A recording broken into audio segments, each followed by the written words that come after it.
presentador, lo hemos comenzado a hacer, gustó mucho porque ha posibilitado, entre otras cosas, que el público conozca aspectos del autor que de pronto, si no es a través de una entrevista, es difícil poder conocer. Entonces, esta forma así de reportaje, de ir ahondando un poco en el libro y en otras cuestiones de la vida del poeta, en este caso Gravino, nos va a posibilitar esto. Así que bueno, Luis, un gusto nuevamente que estés acá. Luis Benítez, que fue fundador de este ciclo con nosotros en el año 1992. Un gusto, ¿eh? Buenas noches a todos, Luis querido, amigos, en esta noche. Una noche horrible para presentar un libro espléndido. Así, una noche de contrastes. Bueno, yo creo que preparé muy breve, hice la crónica de mi lectura de Cuaderno de Viaje, el libro con el que hoy nos honra Amadeo Gravino. Y después tengo 3 preguntas para hacerle al poeta, por supuesto capciosas y tratando de ponerlo en los peores apuros, pero él va a salir del trance con la hidalguía que lo caracteriza. Bueno, es bien conocido por todos nosotros que los sucesivos movimientos y las diversas tendencias de la poesía argentina nunca desaparecen del todo, aunque su momento de mayor predominio haya pasado incluso décadas atrás. Una característica señera de la poesía local, en los 60, fue la incorporación del lenguaje coloquial a los recursos del género, con variada fortuna, exitosa en unos, brindándole al poema mayor plasticidad y un medio de comunicación más directo con el lector, fallida en otros, al reducir el campo de acción del verso y encerrarlo en la obviedad. Gracias.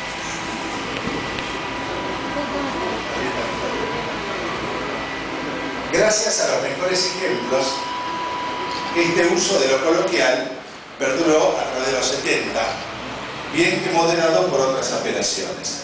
Aquellos poetas mejor dotados para su labor específica supieron extraer de este recurso, mezclado con otras posibilidades del lenguaje, un discurso en mayor medida ágil y sorprendentemente efectivo. No en vano, T.C. Eliot argumentaba que no hay facilidades en el verso libre para el muchacho trabajador.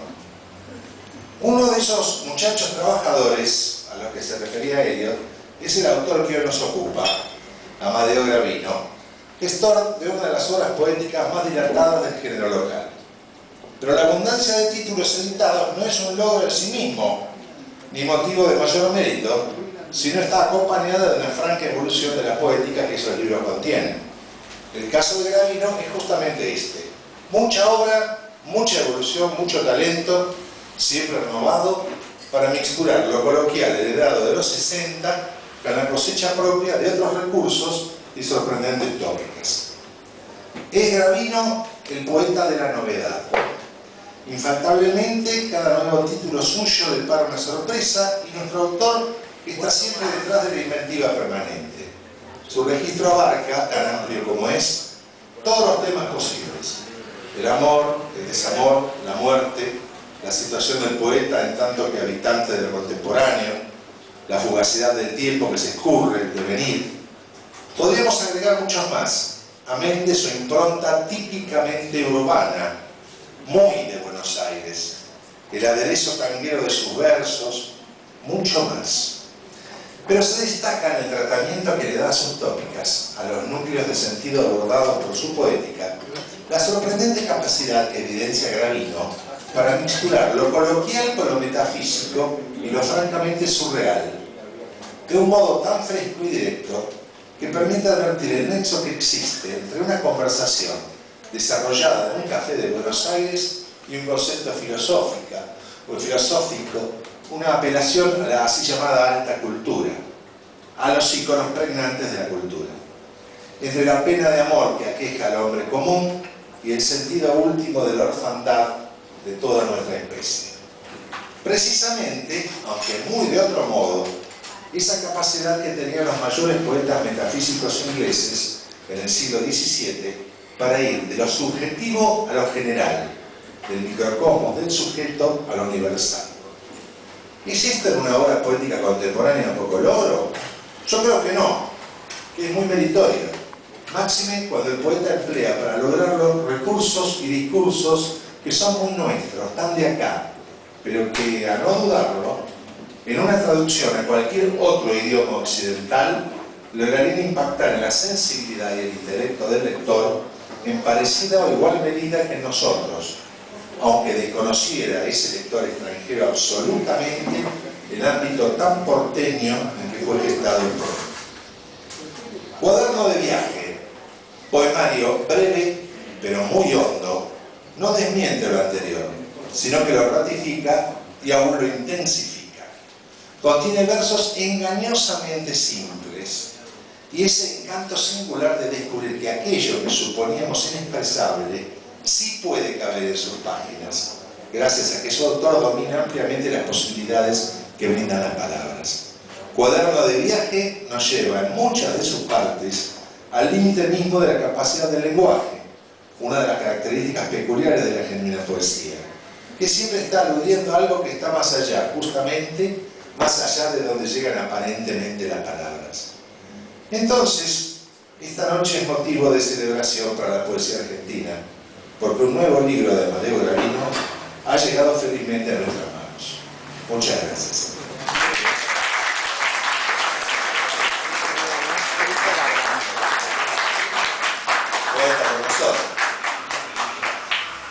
Llegó el momento fatal para el poeta, la terrible pregunta.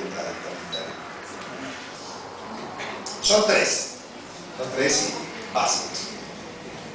La primera, para aquellos que están aquí y nosotros no conocen toda tu carrera autoral, ¿cuáles son las influencias fundamentales de otros autores en tu poética? Bueno, muchas. La mayoría creo que conoce lo que yo hago. A mí me gustaría destacar algunos que hoy me vienen a la memoria. Seguramente me faltarán otros porque me los olvido. Don Raúl González Tuñón, con el que tuve oportunidad, siendo un muchacho muy joven, de leer en distintos lugares, y que siempre me acogió con gran generosidad y con gran compañerismo y con una muestra de bonomía muy especial. Jorge Luis Borges, por supuesto. Alberto Banasco. Y bueno, qué sé yo, hay tantos poetas que uno en un momento se acuerda de alguno. He tenido la suerte de que muchos de ellos hablaran de mis poemas. Rodolfo Alonso, Leónidas Lamborghini, Mario Trejo, qué sé yo, una multitud de gente. Y siempre los admiré y los valoré. También a los surrealistas, ¿no? Donaldo Pellegrini, que lo conocí cuando publiqué mi primer libro y que me acogió con gran generosidad también. Y me hizo comentarios que evidentemente no merecía, porque yo era un muchacho así, que había escrito algo, y allá en la librería del Dragón que él tenía en la calle Suipacha, él tuvo la delicadeza de leerme los textos y de hacer acotaciones y comentarios que siempre le agradeceré, porque fueron de los primeros que recibí, ¿no? Graciela Maturo también, yo la aprecio mucho. He tenido la suerte, ahora en la reedición de su libro sobre el surrealismo, de poder escribir la contratapa de la edición, cosa que también siempre le agradezco y que ha tenido consejos y opiniones muy importantes para mí. Y mi amigo Alberto Luis Ponzo, ¿no? Que siempre lo tengo presente y que me hace llegar permanentemente sus observaciones, desde antes que yo publicara un libro. Bueno, y qué sé yo, hay una multitud de poetas que uno lee y disfruta, ¿no? Que son muchos para mí. Magnífico, mirá qué nombre que has dado. Alberto Luis Ponzo, nacido en 1916 y que este año cumple 100 primeros años. Ya cumplió, Sí, cumplió, sí. día pasado. Sí. Bueno, vamos con la segunda, que es más brava todavía. En Cuaderno de Viaje hay una referencia permanente a lo amoroso, como sucede en buena parte de tu obra. Tu visión del amor expresada en tu poesía se fue modificando a medida que publicabas nuevos títulos. Yo te pregunto esto, porque el tema amoroso viene siendo muy vapuleado desde hace décadas. Es casi desdeñado por muchos autores. Parece que es algo a lo que no hay que referirse más, si uno quiere pasar por ser un poeta serio. Las dos últimas palabras entre comillas, por supuesto, ¿no? Y justo lo amoroso, que es donde ambos, el hombre que es el poeta y el poeta que escribe los versos, se mezclan, o mejor dicho, se expresan al mismo tiempo, ¿no? O sea, tu visión del amor expresada en tu poesía se fue modificando a medida que publicabas nuevos títulos.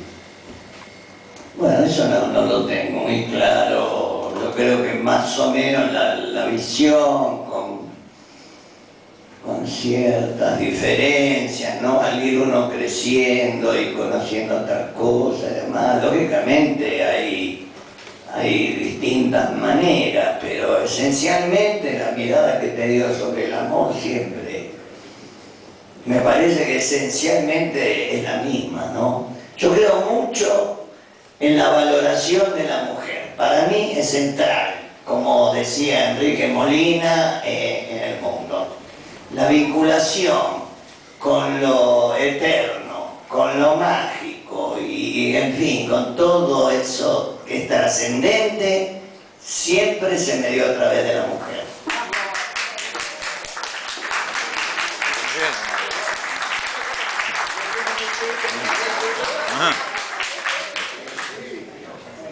Bueno, y vamos a cerrar con otra pregunta específica en cuanto a Cuaderno de Viaje. Hay una sección en Cuaderno de Viaje que titulaste Mensajes, donde te refieres a otros autores, desde Hegel hasta Blake, desde Breton a Borges y muchos más. Una sección donde los citás y citás sus opiniones sobre una gran variedad de temas. ¿Cómo trabajaste esa parte del libro? Bueno, yo siempre creo que en las cosas que escribo hay ese tipo de trabajo.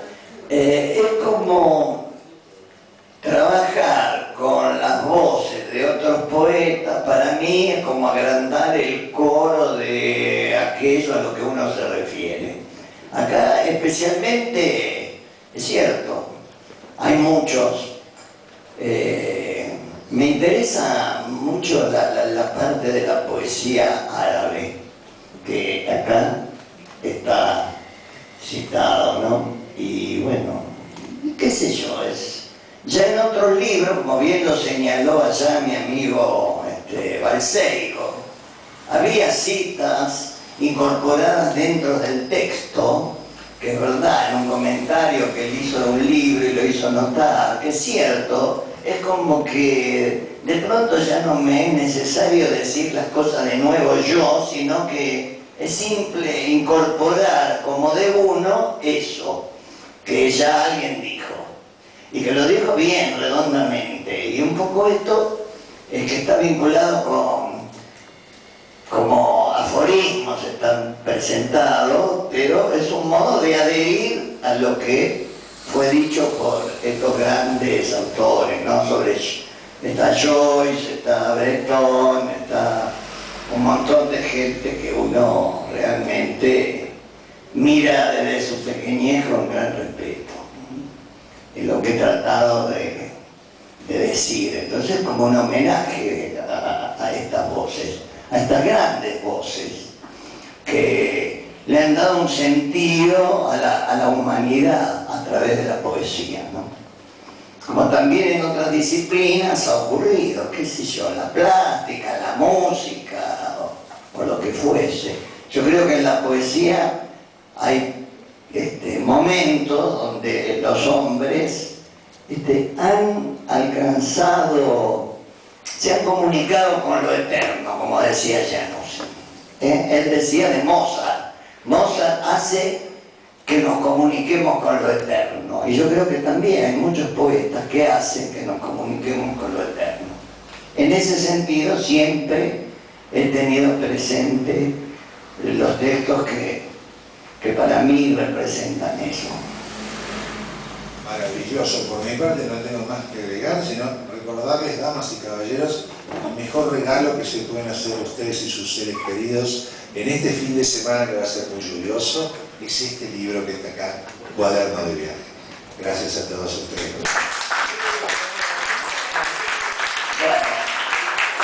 Yo le agradezco a Luis, a Ricardo Rubio, que fue el editor, generoso editor de este libro, al pintor Sergio Sagui, que el libro tiene 3 ilustraciones de él y que hoy casualmente trajo acá unos señaladores que él suele crear y los ha puesto ahí, los expone para que cualquiera pueda tener acceso a ellos si les interesa, a voluntad.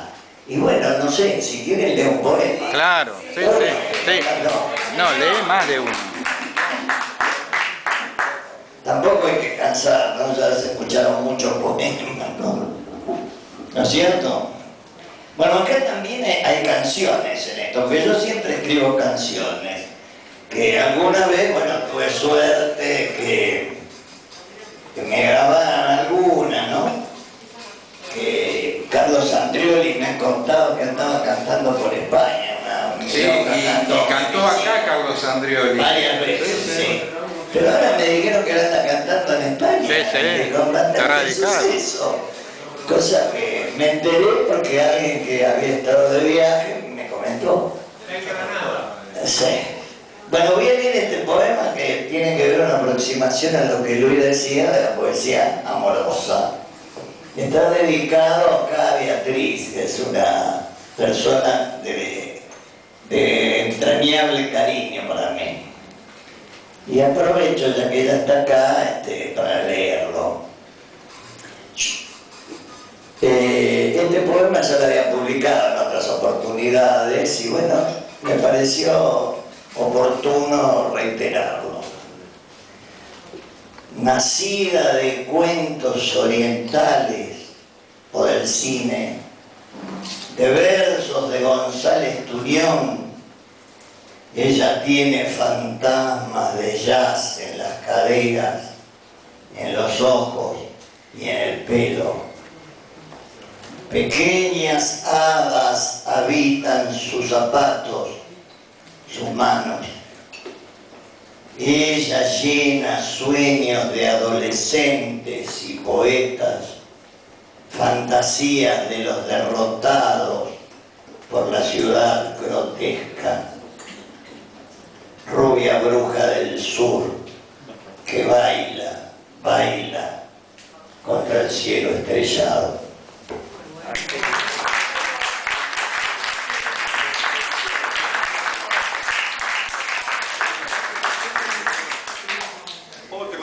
Bueno, otro y no muchos más, porque creo que lo mejor es, la poesía es mejor cuando cada uno la lee, ¿no? Y ve lo que le interesa y lo que no. En la estación de servicio. Este poema lo incluí porque le gustaba mucho a Liberty, Antonio, que siempre me lo elogiaba. Y bueno, como nosotros tenemos presente el recuerdo de este compañero, es así que nuestro ciclo lleva el nombre de él, me pareció, bueno, en ese momento oportuno incluirlo. Escribo desvelado en bar de la estación de servicio, entre muchachos jóvenes. Estoy solo, cansado, enfermo, triste, en tanto chicos acarician y besan. Afuera, fugaz, brilla la luna, juegan los chicos al amor con fuerza y pasión. Como música feliz, clavada en medio de la noche, una muchacha me mira y entiendo que pasó mi juventud. Caminé mundos que ella no conoce ni quiere conocer. Suena un blues que le gusta a la pibita. Sol de fuego, la espero para siempre en las mañanas frías. Otro más. Cerramos con eso. El libro está dedicado a... Esto no lo dije, pero bueno, me parece, es una cosa personal, pero me parece interesante decirlo. Yo tuve un problema de salud y está dedicado a la cirujana que me operó. Yo fui y se lo llevé y se emocionó tanto, porque es una muchacha sencilla, joven, que no sé, me dio una gratificación, me dio miedo, la verdad, ¿no? Porque digo yo, ¿cómo te emocionas tanto por esto? Cuando la vida, vos que sos cirujana, de la gente pasa por tus manos, no, pero la poesía es otra cosa, me dijo. La poesía es otra cosa, me dijo. Buena lectora, Luis. Cuando el sol era un tigre de fuego, un pedacito nomás, leo. Retorna a la infancia, carros del lechero, buzones, tranvías. Brotan fantasmas, garras de la pobreza. La calle de infancia era un incendio, era de luz, la luz era la calle. Años 50, infancia, fiestas en calle Pasco. Se hablaba, se reía y nos daban juguetes, chucherías de plástico. Se comía, se bebía y sonaba música. Borraban miserias, penas. Pájaros cantaban contra el cielo. El cielo de infancia era una calandria, un zorzal. Los días de Reyes, un camión, un tren de lata, una armónica. Sueños en los zapatos, las noches de lluvia, agua corriendo por el patio, transportivos, reviviendo las plantas, el ángel de la casa. Este es un poema largo y este es un fragmento. Y voy a leer nada más que el último poema del libro y listo, porque no quiero aburrir ni cansar. A mí me parece que la poesía es importante que cada uno la lea y saque su propia conclusión, haga su propia lectura, porque a cada uno le toca distintas experiencias, distintos recuerdos, ¿no es cierto? Cada poema. Por lo menos a mí me pasa, no sé. Travesías, es el último poema del libro. Hadas vuelan entre todos nosotros. Atravieso las sombras de la noche, oyendo altos álamos que susurran. Y en el cielo brilla la luna llena. Crisólogo Larralde se llama ahora la calle que recorría yo en las tardes de sol de los sábados de hace unos 50 años, buscando el paraíso. Bueno, muchas gracias, perdón.